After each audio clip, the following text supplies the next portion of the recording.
Hello friends, welcome to SSC coaching centre. दोस्तों, आज के वीडियो में गणित के बहुत ही इंपॉर्टेंट और बार बार परीक्षाओं में पूछे जाने वाले प्रश्न हैं, तो पूरा वीडियो देखिएगा। चलिए स्टार्ट करते हैं। पहला क्वेश्चन है 3, 5, 9, 7, 2, 3, 3, 7, 2, 7, 3 का बहुलक और माध्य का ज्ञात करें। बहुलक ज्ञात करना है और माध्य का पता कर रही है। तो देखो, इसको कैसे करते हैं। आपके पास इतनी संख्याएं दे रखी हैं, तो सबसे पहले आपको क्या करना है कि संख्याओं को एक सीरीज में लिखना है, यानी कि छोटी संख्या को सबसे पहले लिखना है, उसके बाद में जो बड़ी संख्या आती जाए ऐसे लिखना है। चलिए, तो सबसे छोटी संख्या मैं यहां पे देखूंगा 2 है, ठीक है, 2 लिखूंगा। अब 2 कितनी बार है, एक तो ये 2 रहा, एक 2 ये रहा, 2 बार है ना, तो मैं 2 बार लिखूंगा। इसके बाद में 2 से बड़ा 3 है तो 3 लिखूंगा। कितनी बार है 3, 1 2 3 4 बार है। 4 बार है 3 तो 4 बार लिखूंगा, ठीक है, 4 बार लिख दिया। 3 से बड़ा 4 होता है, लेकिन 4 इसमें नहीं है। 4 नहीं है तो कोई बात नहीं, 5 होता है तो 5 ये रहा मेरा। 5 एक ही बार दिया गया है तो मैं 5 एक ही बार लिखूंगा। 5 से बड़ा 6 होता है, 6 इसमें नहीं है। 6 से बड़ा 7 होता है, 7 दिया गया है 1 2 3 बार, तो मैं 7 को 3 बार लिख लूंगा। 7 से बड़ा 8 होता है, 8 इसमें नहीं है। 8 से बड़ा फिर 9 होता है तो 9 इसमें दिया गया, ये रहा, एक बार दिया गया। बस ये संख्या है। अब हमें इसमें क्या करना है, बोला है बहुलक पता कीजिए। बहुलक यानी कि मोड, ठीक है, बहुलक का मतलब मोड उसने पता करवाया है, बहुलक। तो देखिए, बहुलक क्या होता है। बहुलक वह संख्या है इसमें से जो सबसे ज्यादा बार आई है, ठीक है। बहुलक कौन सी संख्या है, जो सबसे ज्यादा बार आई है। तो सबसे ज्यादा बार कौन सी संख्या आई है, 3, 1 2 3 4 बार आई है, तो 3 यहां पे बहुलक हो जाएगा। अब उसके बाद में उसने माध्य का यानी कि मीडियन, ठीक है, मीडियन ये पूछा है, मतलब माध्य का। तो माध्य का क्या है दोस्तों, आप देखिए कितनी संख्या है, 1 2 3 4 5 6 7 8 9 10 11 संख्या है। जो संख्या बीच में आएगी वो माध्य का है। एक इधर से छोड़ो, एक इधर से, फिर एक इधर से छोड़ो, एक इधर से, एक इधर से छोड़ दिया, एक इधर से, एक इधर से छोड़ दिया, एक इधर से, एक इधर से छोड़ दिया, एक इधर से, तो बीच में मेरा क्या बच गया, 3। तो माध्य का मेरी क्या हो जाएगी, 3। तो मोड भी यहां पे 3 निकल के आया, माध्य का भी 3 निकल के आया। तो दोनों आंसर हमने यहां पे पता कर लिए, आसानी से आप भी पता कर लोगे। अब चलिए आप देखेंगे अगला सवाल। अगला प्रश्न है, एक क्लास में कुल 40 विद्यार्थी हैं, जिसमें कि लड़का और लड़की का अनुपात 3:5 है, तो लड़कों की संख्या क्या है। देखिए, हमें उसी तरीके से लिखना है जिस तरीके से दिया गया है लड़का और लड़की। पहले लड़का दिया गया ना, तो पहले लड़का लिखना है यानी कि बॉय, बाद में लड़की तो बाद में लड़की लिखेंगे यानी कि गर्ल। अब इनका अनुपात है 3:5, ठीक है। क्लास में कुल 40 विद्यार्थी हैं, यानी कि कुल जो योग है वो 40 है। जब आपके पास योग 40 है तो अनुपात का भी योग करो, 5 और 3 8 हो जाएगा। इस योग में अनुपात के योग से डिवाइड कर दो, 5 बार में डिवाइड हो जाएगा। तो लड़कों की संख्या क्या है, लड़कों का अनुपात कितना है भाई, 3। तो 5 कमल पे 3 से कर दो 15, यानी कि लड़कों की संख्या 15 है। अगर आपसे लड़की की संख्या पूछता तो 5 कमले 5 से कर देते, 25 लड़कियां हैं, लेकिन हमारा जो आंसर है वो है 15, ठीक है। चलिए अब देखेंगे अगला सवाल। अगला प्रश्न है, क्रय मूल्य पर पहले एक विक्रेता ने 10% ज्यादा अंकित कर दिया, 10% छूट दे दिया, तो प्रतिशत लाभ या हानि निकालें। बहुत अच्छा सवाल है। देखिए, यहां पे हमसे क्या करा, या तो इसमें लाभ होगा, पहले तो उसने ज्यादा अंकित कर दिया, फिर उसने क्या किया, 10% छूट दे दिया। तो ऐसे प्रश्न को कैसे करेंगे मैं आपको बता रहा हूं। एक फॉर्मूला जो कि मैंने बहुत बार आपको बताया है, a + b प्लस का ab बट्टे 100। पहले क्या किया, 10% ज्यादा अंकित कर दिया, यानी कि ये आपका a है और ये आपका b है। 10% ज्यादा अंकित कर दिया, a का मान 10 हो गया। ये छूट नहीं है, ज्यादा अंकित कर दिया ना तो फायदा होगा, इसको प्रॉफिट होगा, तो ए आपका प्लस का रहेगा। यहां पे छूट दी जाए तो ये आपका माइनस का रहेगा, माइनस का 10। अब प्लस माइनस क्या होता है, माइनस। ए आपका 10 है, बी आपका 10 है बटे में 100, तो 2 जीरो से 2 जीरो ये कट जाएंगे, एक का मल्टीप्लाई 1 से करने पर 1 मिलेगा। तो ये देखिए ये प्लस का 10 माइनस का 10 कट जाएगा, तो माइनस का 1 बचेगा आपके पास। तो आपको जो हुआ इस पूरे प्रश्न में 1% की हानि होगी। माइनस में आने का मतलब क्या है, 1% की हानि हो जाएगी। यही है आपके प्रश्न का बिल्कुल सही जवाब। ठीक है, चलिए अब देखते हैं अगला सवाल। अगला प्रश्न है 6 वस्तुओं का क्रय मूल्य 7 वस्तुओं का विक्रय मूल्य के बराबर है, तो प्रतिशत लाभ या हानि निकालें।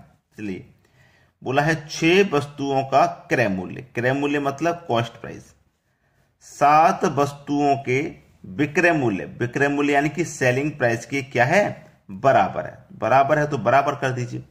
तो प्रतिशत लाभ या हानि निकालें। चलिए ये कॉस्ट प्राइस है ना इधर, अब मैं सेलिंग प्राइस को इधर लेके आऊंगा तो ये कॉस्ट प्राइस के बटे में सेलिंग प्राइस हो जाएगा। ठीक है, अब इधर 7 बचा, भाई सेलिंग प्राइस इधर आ गया तो इधर 7 बचा ना, तो 7 रहने देंगे। अब ये 6 को इधर से लेके जाएंगे तो 7 के बटे में 6 आ जाएगा। अब आपका जो कॉस्ट प्राइस है वो 7 रुपया है, सेलिंग प्राइस 6 रुपया, यानी कि 7 रुपए की चीज को आप 6 रुपए में बेचेंगे तो 1 रुपए का आपको नुकसान होगा।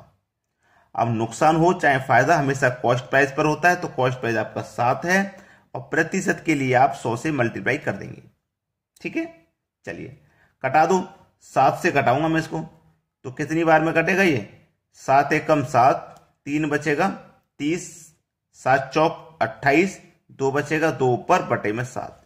तो आपके पास 14.2% की हानि होगी यहां पे। ठीक है, क्या होगी, क्योंकि माइनस में आया था।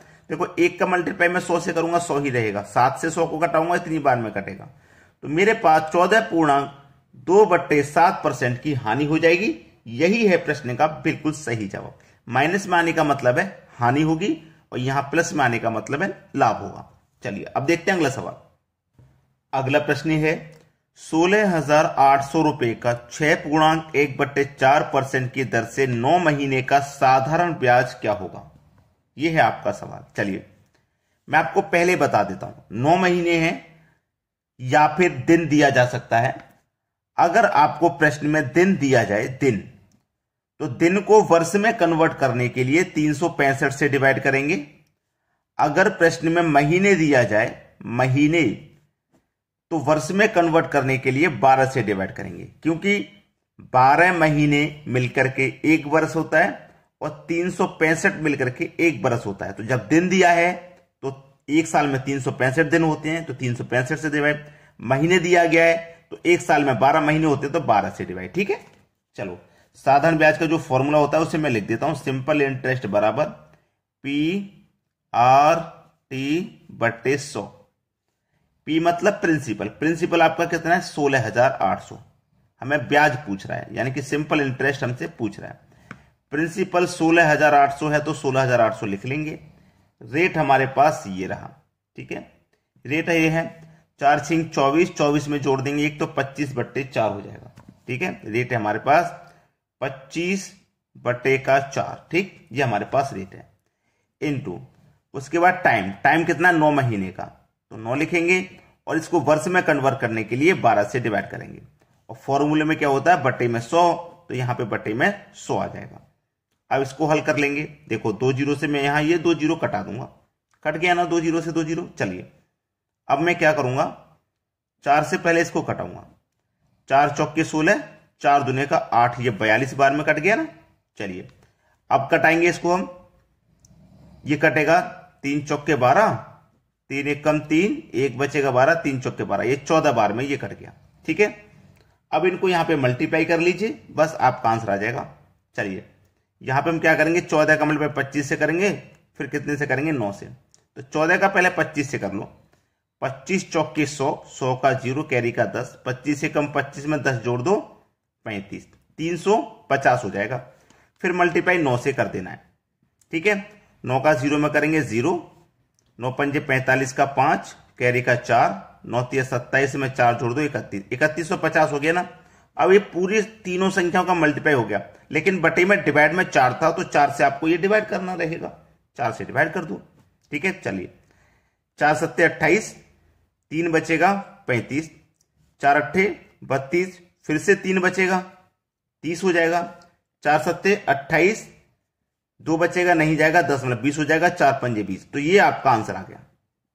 आपका जो आंसर है वो ये है 787.5, यानी कि जो ब्याज निकल के आया है वो ये रहा। ठीक है, कोई जल्दबाजी हमने नहीं की, आसानी से आराम से प्रश्न को हल किया है। अब देखेंगे अगला प्रश्न। अगला प्रश्न है, एक नल ए किसी टैंक को 6 घंटे में खाली कर सकता है। कोई नल है ए, ये टैंक को 6 घंटे में खाली कर सकता है। खाली करने वाला है तो नेगेटिव, यानी कि माइनस का साइन लेंगे। तथा बी 18 घंटे में खाली कर सकता है। दूसरा नल बी है, ये 18 घंटे में खाली कर सकता है, ये भी खाली करने वाला है। ठीक है, दोनों मिलकर कितने घंटे में खाली करेंगे? यानी कि टैंक हमें पता ही नहीं है कितना बड़ा है, तो हम कैसे कह देंगे? तो पता करने के लिए दोनों का एलसीएम ले लो। 18 और 6 का एलसीएम 18 आ जाएगा, यानी कि टोटल टैंक जो है वो हमारा 18 का है। तो 6 से 18 को कटाऊंगा 3 बार में, 18 से 18 को कटाऊंगा 1 बार में। ये हो गया यानी कि 1 घंटे का काम। देखो हमारा जो ए है वो 6 घंटे में खाली कर रहा है ना, ए 6 घंटे में खाली कर रहा है, वो 1 घंटे में 3 लीटर खाली करेगा, तभी तो 6 घंटे में 18 को खाली करेगा। ये 1 घंटे का काम है दोनों का। ये 3 लीटर खाली करेगा, ये 1 लीटर खाली करेगा, दोनों मिलकर के 1 घंटे में 4 लीटर खाली करेंगे। तो खाली करना कितना है? 18 लीटर का टैंक है। 1 घंटे में 4 खाली कर रहे तो 18 को कितने में खाली करेंगे? 4 चौके 16, 2 बचेगा, 2 ऊपर बटे में 4। ठीक है, तो 2 1 कम 2, 2 दूने का 4, तो 4.1/2 हो जाएगा। इतना समय लगेगा, ये आपका आंसर हो जाएगा। तो दोनों मिलकर कितने घंटे में खाली करेंगे? 4.1/2 घंटे में खाली करेंगे। तो प्रश्न आपको अच्छे से समझ में आ गए। अगर वीडियो को अभी तक लाइक नहीं किया तो लाइक कर दीजिए, और शेयर नहीं किया तो शेयर कर दीजिए। ठीक है दोस्तों, धन्यवाद।